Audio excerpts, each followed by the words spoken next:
Hello everyone, mga kasim like-minded, kamusta kayong lahat dyan? Ito, ako ay nagbabalik muli para makapag-share po sa inyo ng panibagong mga learnings na real life experience na kung saan pwede nyo ring magamit sa inyong personal na buhay. So, ang title po ng aking vlog for today ay tungkol muna sa introduction ng ano na bang ipapaliwanag ko, ano na bang next na i-share ko sa inyo. It's really about spirituality na. Kung saan talaga ako dinadala ngayon. At ito, kung nakikita nyo yung nasa screen ng laptop ko, dyan talaga ako dinala sa story niya. I-introduce ko sa inyo kung ano bang ipapaliwanag ko pagdating dito sa book na ito.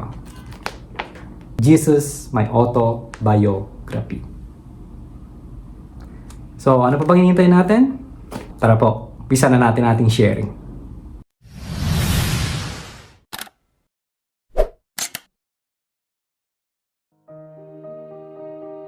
Hello everyone! Once again, my name is Rujik Lacerna at sobra po ako nagpapasalamat sa lahat na hanggang ngayon ay nandiyan pa rin at nanonood at sumusubaybay kahit ako ay matagal lang hindi nakapagbahagi. Kahit madalang na dahil maraming mga priorities na kailangan gawin. Actually, nagkataon lang talaga ngayon. Hindi ko dapat gagawin to. So, nakakita kasi ako ng chance to do this. Kasi ako lang mag-isa. And sabi ko, sige, mag-vlog na ako. So, ang vlog ko, inipag-isipan ko talaga to na mag-umpisa ako sa introduction muna para mas malaman nyo kung ano ba itong ipapaliwanag ko. Ano ba yung expectation nyo pagdating sa mga vlog na ibabahagi ko sa inyo. So, yun nga, ang ibabahagi ko ay tungkol sa book na to. Jesus, My Autobiography, kung titignan niyo dito. Ang author niya is ito, Tina Louise Spalding. Ito yung book na to. So, itong si Tina Louise Spalding, bigyan ko muna kayo ng story kung bakit ako napadpad dito. Way back in 2020 nung pandemic, nabasa ko kasi yung book na Conversations with God. Wait, papakita ko sa inyo kung ano yun.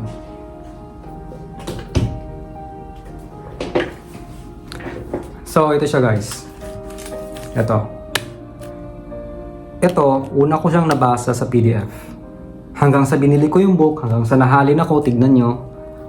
Lahat yan, ginuhitan ko one by one kasi sobra akong nadadala back then na always asking sa question na, ba't ba ako nandito sa mundo? Ano ba talaga ang purpose ko sa buhay? Ano ba talaga ang totoo? Bakit ba ganyan ang mga tao? Ganun na lang ba talaga paulit-ulit? Yan. So, merong book 1 dito. Ito yung book 1. Tapos, merong book 2. Ito. Yung book 3 ito. And book 4. Yan. So, 1, 2, 3, 4 to. Dito ako dinala. Yan. So, after kung mabasa to back in 2020, so siguro mga nakaka-4 o 5 beses na akong ulit ng basa nito. 1, 2, 3, 4. Lahat yan. Hanggang sa word to word ko na siya. Ginuhitan ko pa isa-isa. At nilagyan ko ng mga ganyan para titignan ko na lang. Halimbawa, God's function. O, titignan ko dito. So, nandyan na lahat. Mababasa ko na siya mas mabilis kasi nakaguhit na.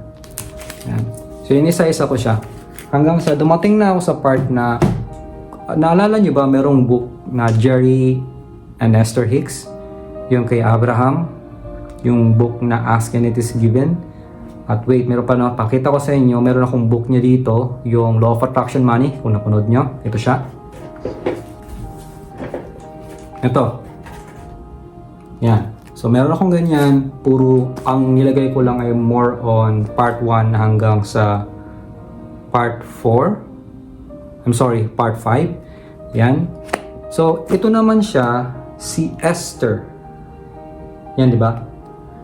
Si Jerry ang asawa niya. Ang nakasulat dito na Teachings of Abraham, itong si Abraham sumasanib kay Esther. So magme-meditate siya and then papasok yung spirit ni Abraham kay Esther and then si Abraham na yung gagamit ng katawan ni Esther at magpapaliwanag. Yan. So itong mga to kasi, sabi ko nung una, akala ko si Abraham ay isang tao na nagbibigay ng information. Sabi ko, sino si Esther? Hanggang so nung nakita ko yung video niya sa YouTube, sinasanhiban pala ng spirit. Itong si Abraham ay spirit or spirit guide ni Esther Hicks. So may story yan. Kung nabasa niyo po yung Asking It Is Given, nandun yung kwento kung paano niya nakilala si Abraham. But anyway, ito yung nangyari. Sabi ko, back then nung ako ay grade 6, meron kasing pumunta sa bahay noon na isang babae na sabi, sinasaniban daw ni Santo Niño. Wala naman sa akin yun, pero nakita ko talaga eh. Nandun siya nakaupo, tapos nung sinaniban, iba yung boses, nakagano lang din ako. Tingnan ko lang. Nung natapos na, parang pagod na pagod siya at uhaw nung uhaw, iba na yung boses niya. Sabi ko, totoo pala itong mga to, kasi dito pa lang eh. And then hanggang sa nabasa ko yung Conversations with God, and sabi ko sa sarili ko, meron na kayang nagcha-channeling ang tawag yan eh. May nagcha-channel na kaya kay Jesus Christ? Meron na pala. 2012 pa lang. Pa 13. Meron na pala. Akalain mo yun? Talagang tama ang sinabi dito sa Conversation with God. Humihiling ka pa lang o bago mo hilingin, nabigay na sa'yo. Nandyan na agad. Yan. So tama talaga lagi. Always connected. And then pagkatapos nun, hanggang sa nandito na ako sa Canada, 2023, last year, ng mga December, saka ko siya nabili. Kasi nag-focus ako sa 40 days and 40 nights ni Jesus, with Jesus. Mapapanood niyo siya sa YouTube channel ni Tina Louise Spalding. Kung gusto niyo siyang mapanood, yung 40 days and 40 nights, makikita niyo po sa playlist. So 40 days ng umaga and 40 days ng gabi. So ginawa ko siya muli, pinanood ko siya muli after 9 months. It took me 9 months ulit para bumalik sa spirituality. So bakit ako bumalik sa spirituality? Kasi nga, litong-lito ko. Talagang totoong sinasabi, if you focus on physicality, it will confuse you kasi sa sobrang daming information na nandyan. Pagdating sa pera, sa success, tignan mo, sasabihin nila, hindi naman iisa lang ang way para maging successful eh. May iba-iba naman tayong paraan eh. Try mo yung asang iba. Ba't iba ang paraan nila pero naging successful sila? Ba't iba naman paraan nito, bakit naging successful sila? Bakit yung isa yung mayaman sa ganitong paraan? Ba't yung isa ganito? Wala pang iisa lang. Na para kahit anong gawin mo, anong fokusan mo, meron kang iisang standard na gagamitin at yun lang. At alam mo kung ano yung iisa lang at hindi nagbabago? Spiritual. They are consistent, hindi mo sila matitibag. It is what it is talaga sila at yun lang talaga sila. Sabi ko, okay. So, binalikan ko to hanggang sa nabili ko yung book ni Jesus Christ. Last year pa, ng December to. Binasa ko at inulit ko pati yung 40 days and 40 nights. And ngayon mas naging klaro na siya. Ngayon, ano bang ipapaliwanag ko sa inyo dito? At bakit? Kasi, sabi ko, wala pa pala nitong ibang tao na nag-share tungkol sa totoong story. Wait, sa mga bagong nanonood at hindi pa nakakakilala sa akin at nabigla lang at nandito, kasi na-search to, ito po sasabihin ko sa inyo. Hindi nyo mapapanood to kung ang energy nyo ay hindi nag-a-align kay Jesus Christ or sa akin. Ito, kusa kong ginagawa to, walang nagsasabi sa akin ito. But something, meron akong feeling na gusto ko siya ibahagi sa inyo kasi meron akong something na maaring gusto nyo makuha na wala sa inyo ngayon. Na once na makuha nyo ay magamit nyo rin sa inyong personal na buhay. Kasi si Jesus Christ na rin mismo nagsabi na maging teacher ka, i-mentor mo yung tao base sa tinuturo niya. Ito pa, meron akong vlog tungkol sa Who Do You Listen To? Kung hindi nyo po napapanood yun, kasama po yun sa 5 basics. Yun ay yung number 1 at yung Who Do You Listen To? Kanino ka makikinig? Number 1. Tatlo kasi yung Who Do You Listen To eh. Nahahati sa tatlo. Ang number 1 is makinig ka sa taong naabot na kung ano ang hangad mo sa iyong buhay. Kasi itong taong to, makikita niya. Papasok yung number 2, yung tamang steps by steps na ibibigay niya sa iyo kasi hindi ka niya i-advance base sa kung anong kailangan mong gawin o kung nasang level siya. At pangatlo, lastly, makikinig ka sa puso mo, sa feeling mo, sa sarili mo. So ngayon, bakit makikinig ako dito At sino tong si Tina Louise Spalding? Yun yung question eh. Si Jesus Christ matagal na namatay. It's been like 2,000 and more years ago. Nung 2013, it's 2,000 years. So meaning nung year 13 siya namatay. Nung 2013, di ba? Kasi 2013 ginawa yung book at sinabi niya doon na 2,000 years ago ako namatay, nawala. So nung year 13, isipin yung year 13, paano nangyari yan? At paano mo masasabi na dapat makinig ka dito, totoo ito? Kasi ang nangyari again to, ang story sa book na to, inabot ng 1 taon, mahigit, bago i-publish. Bakit? Kasi si Jesus Christ, sasanib sa katawan ng isang babae.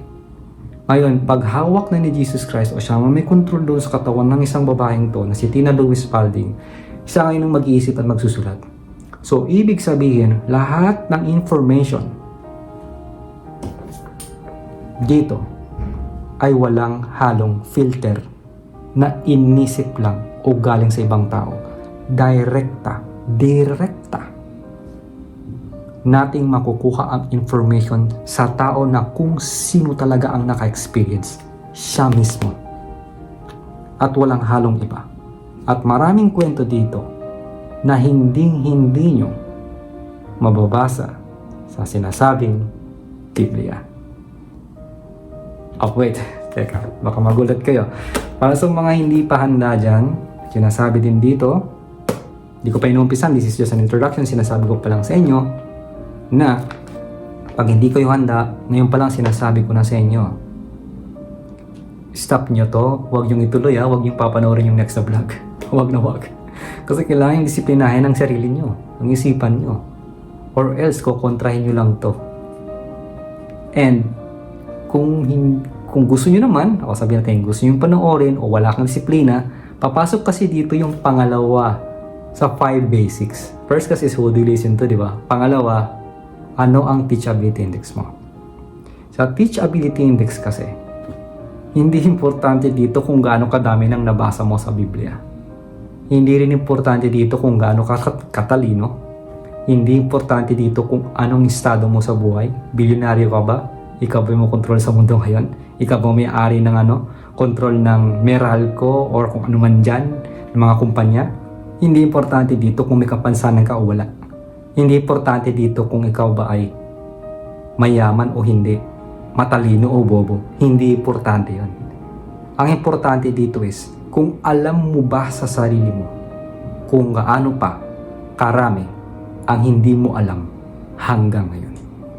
O in other word, I'm sorry for the word, lagi kong sinasabi to, alam mo ba kung gaano pa ikaw katanga para sabihin alam mo na ang lahat. So, papasok dito ang teachability index. Kasi, kailangan mong tanongin yung sarili mo, gaano ka kawiling na matuto para pakinggan itong ibabahagi ko dito, lalo na sa susunod na vlog. Are you willing to learn? Yes, a lot of people, maraming gusto talagang matuto. Ay, interesting yan, excited akong malaman ano kayang meron dyan.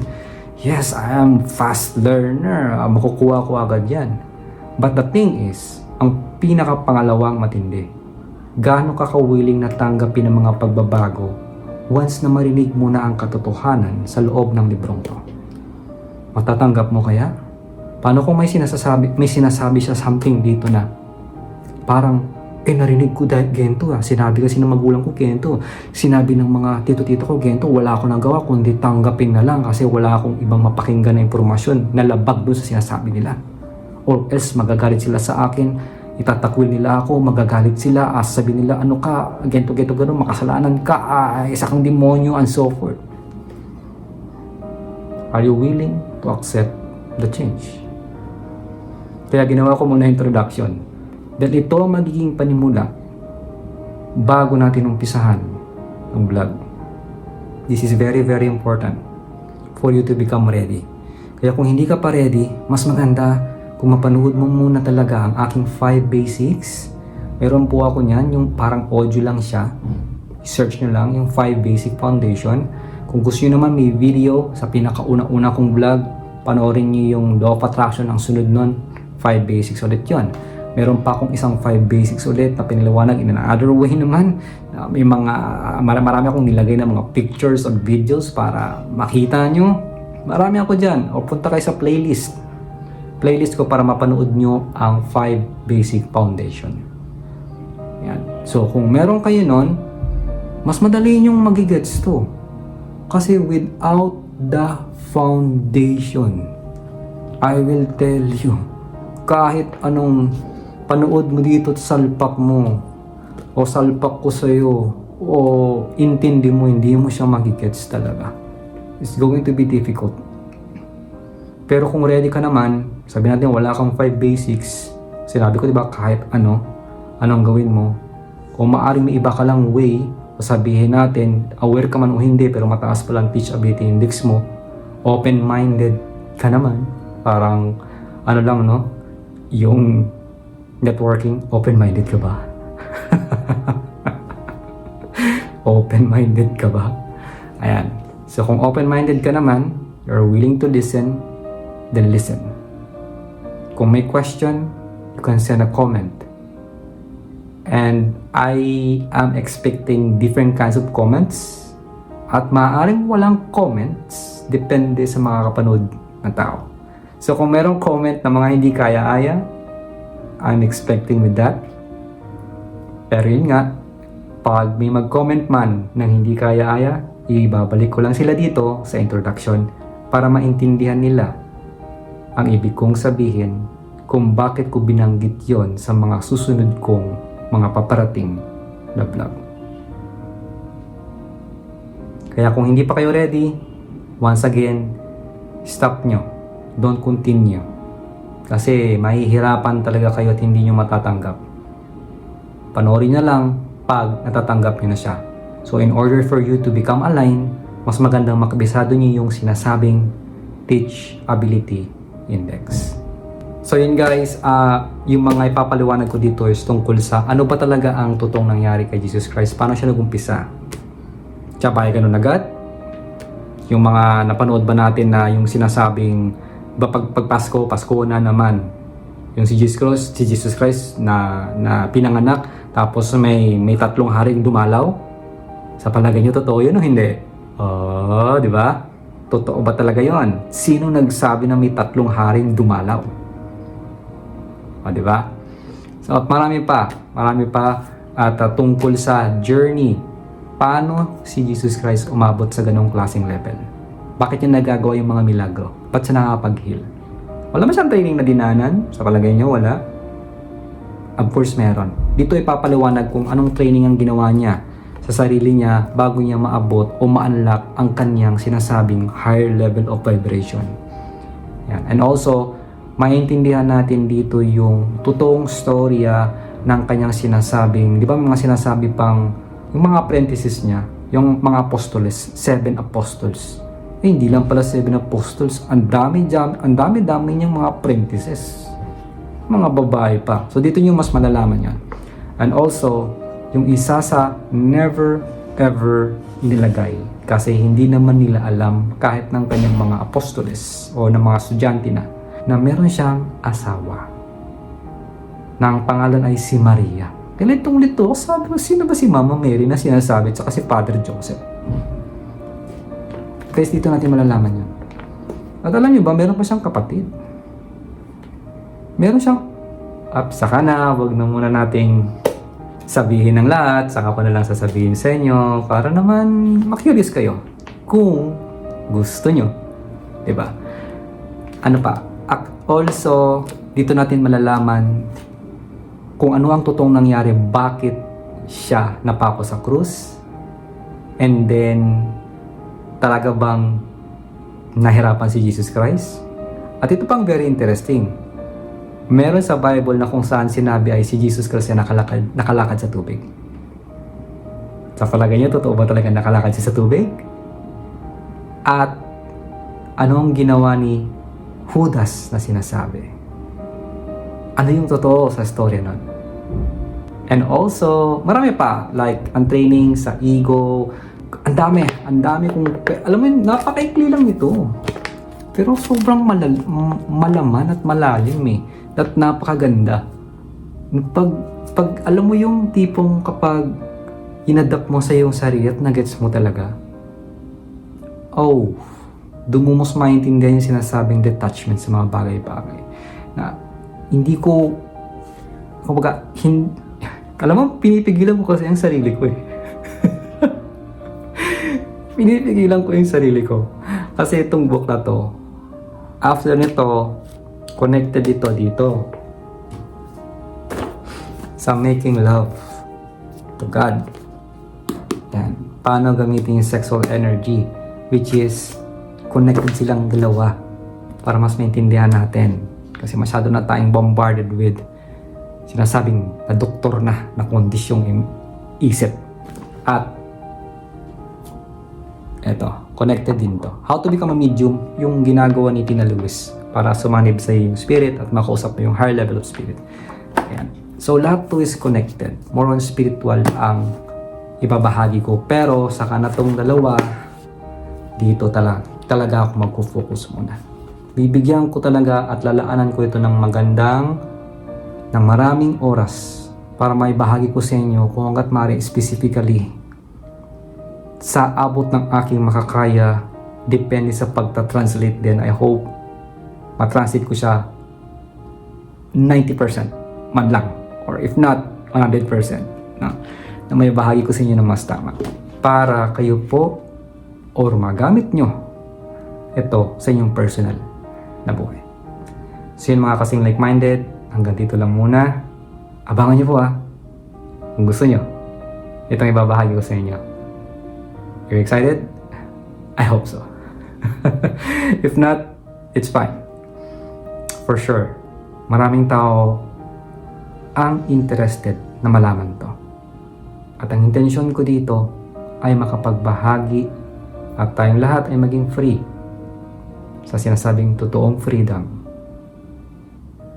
dito sa mundong to. At mas malaman nyo ang sinasabing totoong heaven habang tayo ay nandito sa mundong ito. Maraming salamat. And once again, my name is Fuji Claserna. Ingat po kayo palagi. And God bless us all, wherever we are. Thank you. Thank you. Thank you. Hilaga, timog, silangan at kanluran. Saan nga ba makikita yung sagot sa katanungan? May suntok ba yung tugtugan? Natumbok ba yung bumbunan? May tuldok na yung usapan?